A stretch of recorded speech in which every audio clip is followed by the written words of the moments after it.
Merci. Pour le groupe socialiste et apparenté, la parole est à Johnny Adjar.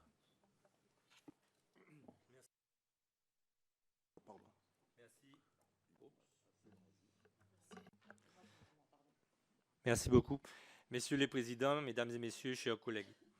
Les contraintes ultramarines d'insularité, d'éloignement et d'exiguïté des marchés intérieurs, associées à une forte obsolescence programmée des biens, organisée par un modèle économique de consumérisme mondialisé et ultralibéral, rendent la gestion des déchets extrêmement complexe et difficile dans les territoires dits d'outre-mer, caractérisés par des économies d'importation massive, pour la plupart très vulnérables.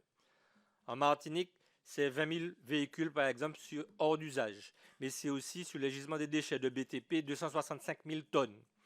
Or, les conséquences sanitaires, environnementales, économiques et sociales de non-traitement de ces déchets sont catastrophiques.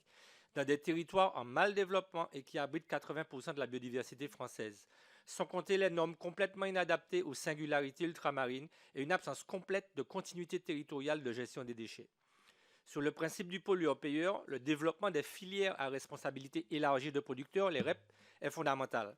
Seulement, sous les multiples filières REP effectives et représentées par les éco-organismes agréés par le ministère et l'ADEME, il semblerait que la grande majorité des plans d'action opérationnels spécifiques outre-mer de traitement et de résorption de ces déchets de ces filières ne sont toujours pas validés. Pourquoi ? L'accumulation des déchets non traités impose un niveau de rattrapage conséquent qui sont censés être intégrés dans ces plans spécifiques avec un rattrapage sur 3 ans. Seulement, sans validation de ces plans, le délai de 3 ans ne peut commencer à courir. Y a-t-il des moyens de contrainte imposés à ces éco-organismes? D'autre part, en complément d'activité de ces filières REP, des moyens financiers importants en investissement et en fonctionnement sont nécessaires pour réhabiliter, construire de nouvelles infrastructures locales et les faire fonctionner pour gérer efficacement les déchets à la charge de l'autorité publique locale. Pourquoi, selon vous, la taxe générale sur les activités polluantes, TGAP, n'est toujours pas fléchée sous ses besoins et urgences territoriales?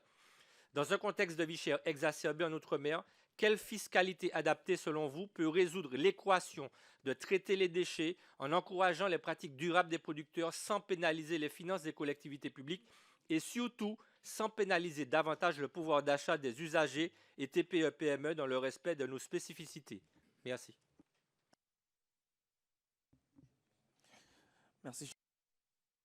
Merci, chers collègues.